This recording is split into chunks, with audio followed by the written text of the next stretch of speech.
네, 우리가 어제 다룬 내용을 보면은 이제 선지자들 그리고 선견자들 이와 같은 종교 지도자들 또 정치 지도자들의 타락을 거론했었습니다.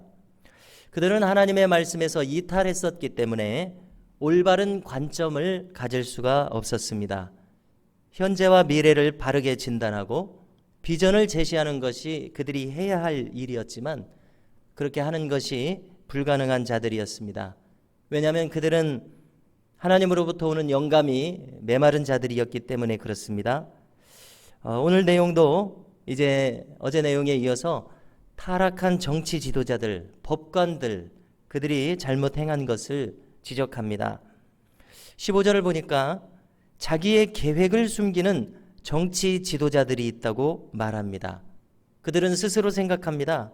자기들이 지금 도모하고 있는 바를 아무도 알지 못할 것이다. 특별히 어떤 사람도 알지 못할 것이고 그들은 사실 하나님도 안중에 없습니다. 하나님도 모를 것이다. 이렇게 생각하는 사람들입니다. 오판입니다. 그런데 이제 이것을 오늘날도 우리의 현대 사회에 비춰보면은 수많은 정치인들이 하나님 없이 행하고 또 국민을 두려워하지 않고 무엇인가에 사로잡혀서 자기들의 이익을 추구하는 그러한 모습을 보게 됩니다. 계략에 능한 자들입니다. 정말로 어리석은 자들이 있다면 이와 같은 사람들입니다. 자, 여기 유다 사회에서는 애굽과 동맹을 꾀한 정치인들을 가리킵니다. 이들은 유다와 같은 처지, 어떤 처지냐면은 아수르로부터 이 군사적인 위협을 받고 있는 이와 같은 처지에 있는 이 블레셋이라든지 레바논, 그러니까 두로와 시돈이라든지 하는 나라들과 또 아래쪽에 있는 애굽과 동맹을 꾀한 정치인들이 있었습니다. 자, 누구라도 동맹에서 국제 관계를 맺을 수 있습니다. 자, 그렇지만은 이들이 하나님께 묻지 않고 자기들의 자의로 행하고 있다는 점에 문제가 있습니다. 자, 오늘 말씀 16절에 보니까 언제나 그들의 태도가 문제시됩니다. 어떤 사람의 행위를 이끄는 그 태도가 그 근본적인 원동력인데 그 태도에 문제가 있습니다. 자, 토기장이라고 하는 존재는 어떤 존재입니까? 자기가 뜻한 대로 진흙을 빚는 것이 이 토기장이가 하는 일입니다. 자, 이 토기장이는 하나님을 가리키는데 창조주는 어떤 존재입니까? 피조물을 자신이 원하는 대로 빚어가시는 존재가 창조주이십니다. 자, 그런데 지금 이 말씀을 읽어보면은 이 예루살렘의 정치인들은 하나님을 가리켜서 총명이 없다 이렇게 말합니다. 자, 신앙이 있는 사람이 이렇게 말할 수 있겠습니까? 이것은 하나님을 조롱하는 표현입니다. 참으로 오만방자한 표현입니다. 피조물이 조물주를 두고 왈부할 수는 없지 않겠습니까? 이들의 교만이 참으로 하늘을 찌르는 그것을 나타내는 표현입니다. 자, 이제 이사야 선지자의 시선이 달라집니다. 17절 이하를 보니까 온 세상을 통치하시는 분이 바로 하나님이시다라는 것을 강조하는 대목이 계속 이어집니다. 우리가 지난 4, 5월경을 돌이켜보면 어떤 일이 있었습니까? 어느 날인가 하늘이 굉장히 청명해진 것을 느낄 수가 있었습니다. 왜 그렇습니까? 이 코로나 상황 때문에 저 중국에서 자가격리 이런 일환으로 공장을 돌리지 않으니까 미세먼지가 다 사라지는 일이 있었습니다. 자, 만일 하나님께서 이 온 세상을 하나님이 뜻하신 바대로 인도하시고 통치하신다면은 순식간에 자연 세계도 달라질 수 있다는 것을 우리가 그 일을 통해서 알 수 있지 않습니까? 지금 이 레바논에 대해서 그렇게 말씀합니다. 폐허가 되었었습니다. 아수르의 침략을 받아서 폐허가 되었었으나 이 폐허가 기름진 땅으로 변할 것이고 또 어느 틈엔가 다시 숲이 우거지게 될 것이다 이렇게 말합니다.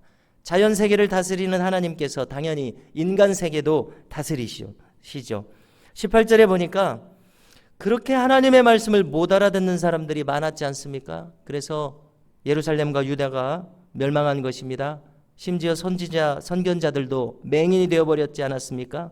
이제 그 모든 사람들에게 성경책이 열리게 될 것이라고 말합니다. 암흑과 같은 세상을 살아가고 있는 이 맹인들, 이것은 영적인 의미를 가지고 있습니다.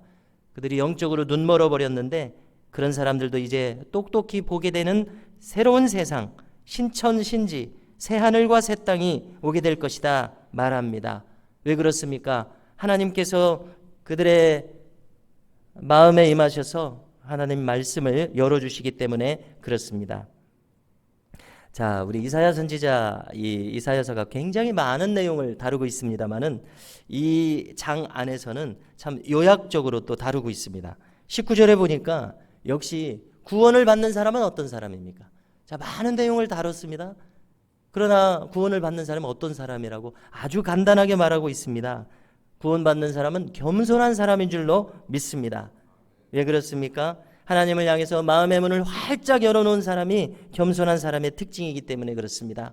그러므로 그는 구원에 가까울 수밖에 없습니다. 가난한 마음으로, 겸손한 마음으로 하나님의 은혜를 전적으로 수용하고자 하는 이와 같은 열린 마음이 있기 때문에 그는 구원에 이르기에 합당한 사람이 됩니다. 자, 21절 이하를 보니까 다시 한번 왜 이 예루살렘이 멸망하는가, 그 악한 지도자들의 강포함을 나열합니다. 자, 간단히 요약하면서 본다면은 그들은 법조계를 걸머쥐고 있습니다. 그리고 그들은 어떤 사람들에게는 죄를 덮어 씌워버립니다. 자, 가만히 한번 생각해 보십시오. 어떻게 이런 악인들이 있을 수가 있습니까?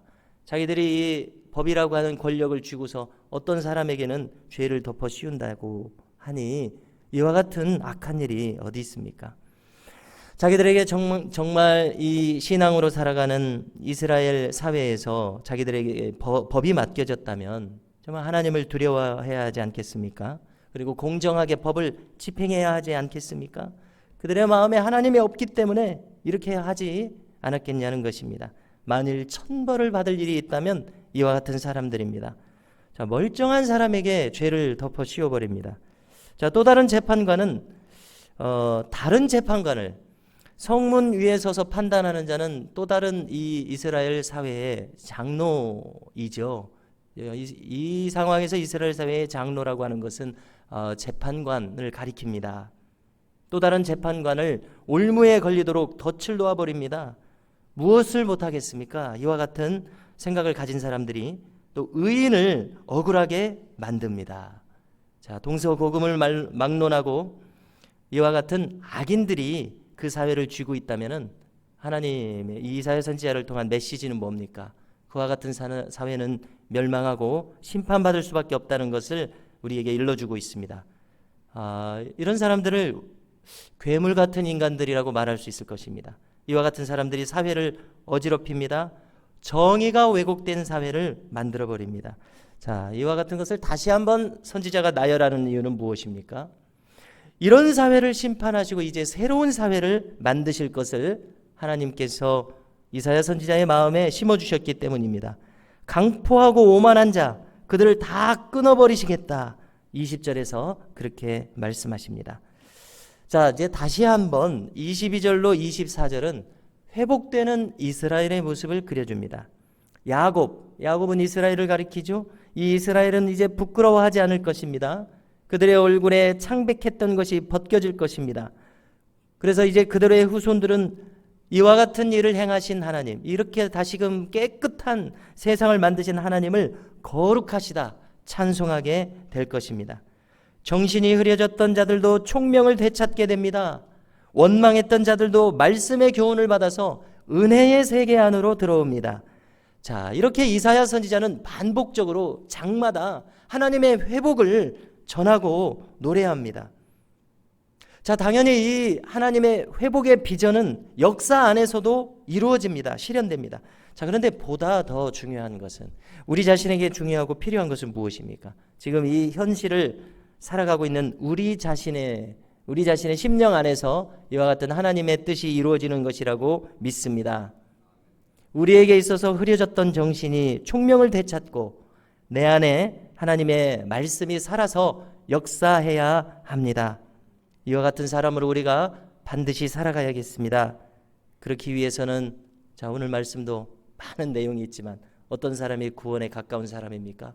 겸손하게 마음의 문을 활짝 열고 하나님 앞에 서는 사람, 이와 같은 사람으로 살아갈 수 있기를 간절히 소망합니다.